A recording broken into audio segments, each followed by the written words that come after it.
I have a 4.5-pound Pomeranian. I'm pretty sure my dog is what other dogs are eating in the wild. And if you're just joining us, we're here in Utah where this comedy match has been an absolute thriller so far tonight. You're absolutely right. A great crowd and a beautiful venue. I just hope this comedian's up to par. Right you are. Now let's get back down to the action and see what this goofy-looking man-child has to offer. Yeah, thanks. It's the voices I have in my head around my house. Makes me feel like an athlete in my own home. 2 on, 2 out, hang of the top half at 9:30. Drew looking like he's getting a little bit hungry. Right you are. He's rummaging through the refrigerator now. He's into the deli drawer and oh, his only options are rectangle ham and German bologna. You can see the disappointment in his face there. It's fun. Makes me feel better about being poor. I don't know why the bologna had to be German. I'm sorry if I offended anybody, because it would probably be delicious. It would be superior in every way. I think you would enjoy it. You can slice it thinly or cut it into chunks, however you like it. That's what I love about the German accent, is you can get extremely angry and then bring it back down a couple of notches. And nobody seems to care. We are going to invade you. No, we were just joking. Come over for supper. They're making schnitzel tonight. Great to be here in Utah. This is awesome. My name's Drew, by the way. I do want to apologize for a couple of things before I get too far into it. First of all, I am married. So sorry, people. Yeah, me and this haircut are tied down. It's half the reason I keep it, to be honest with you. It's super easy to stay faithful. Nobody's asked. It doesn't really come up. I am also a millennial, so I am sorry for everything. Everything you don't like, that's just me and my people trying to make the news out there. That's all. I get the hate towards my generation. There's a lot of things people say about millennials that don't apply to me. Like, you know those millennials. They're all living off their parents' money. I'm one of 7 kids in my family. There has never been money. My first line of credit was with the lunch lady at my middle school. She'd hit me up for money every week. You got my money this week, Drew? No, Janice, leave me alone. I'm 11. I don't know how this works. Now, these millennials, they all live at home with their parents till they're 30 years old. Not me, okay? I got married when I was 23, and I moved in with my wife,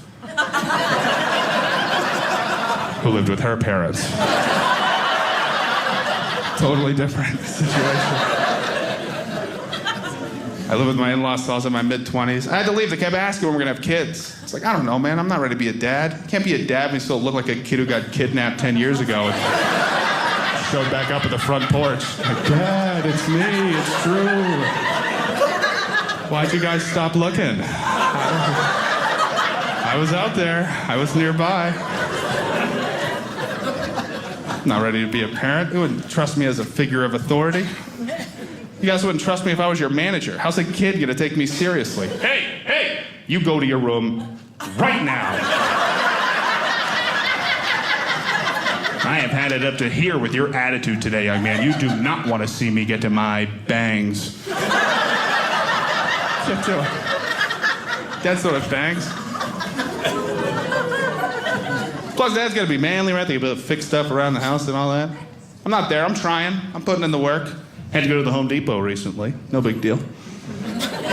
Small project. Just had to replace a little bit of the siding on the outside of the house. You know, because I had melted it trying to grill for the first time in my life. I just pushed an on-fire grill into my house because I have no survival skills. Like, I don't even know what to wear to Home Depot.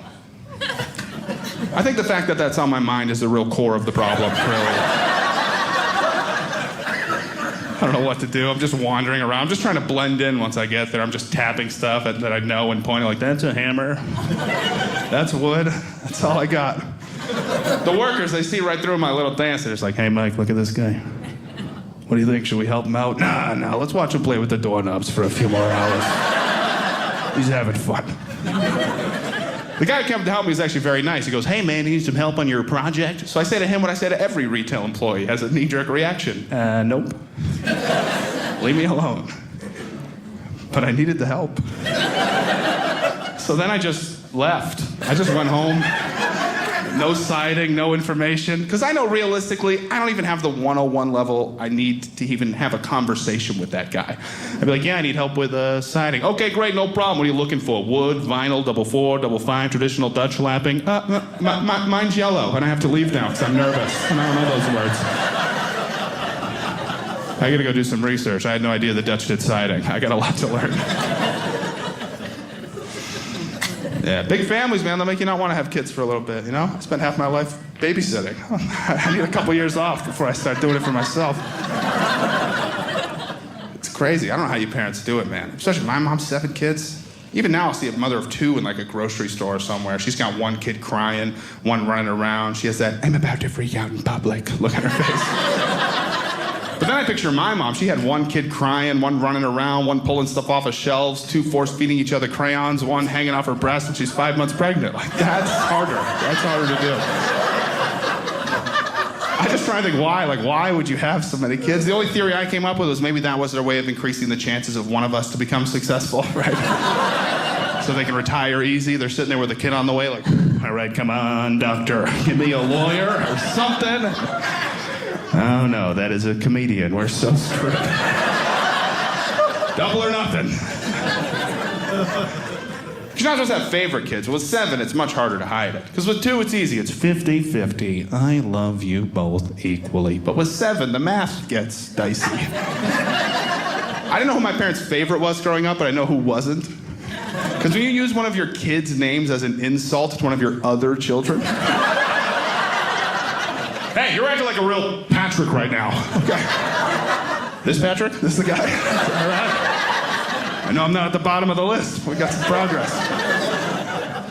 I know my parents' favorite now that my youngest brother's actually 10 years old. And we found out when he was very young that he has autism. He's a very high-functioning kid, he's just a little quirky. You know, he doesn't pick up on social cues very well. Like, good example, at one of my other brother's high school graduations, we're sitting in this crowd of this big arena, people going across the stage, getting their diplomas, big life accomplishment. About halfway through, my brother just starts booing kids. Just relentlessly, this little voice in the back, boo. Laura Crawford, boo. That's his way of saying, wrap this up, Paw Patrol's on. I got a busy day. We gotta get out of here.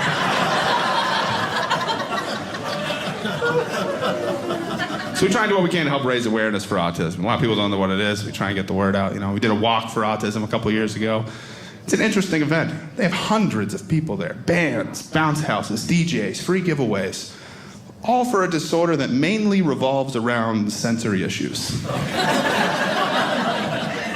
what that means when there's too much happening in their face, he can't handle it. It freaks him out. So what better way to raise awareness for autism than to have hundreds of people and bands and bounce houses and people shooting t-shirts at your chest. Like, are you aware yet? I am getting there. Jeez Louise.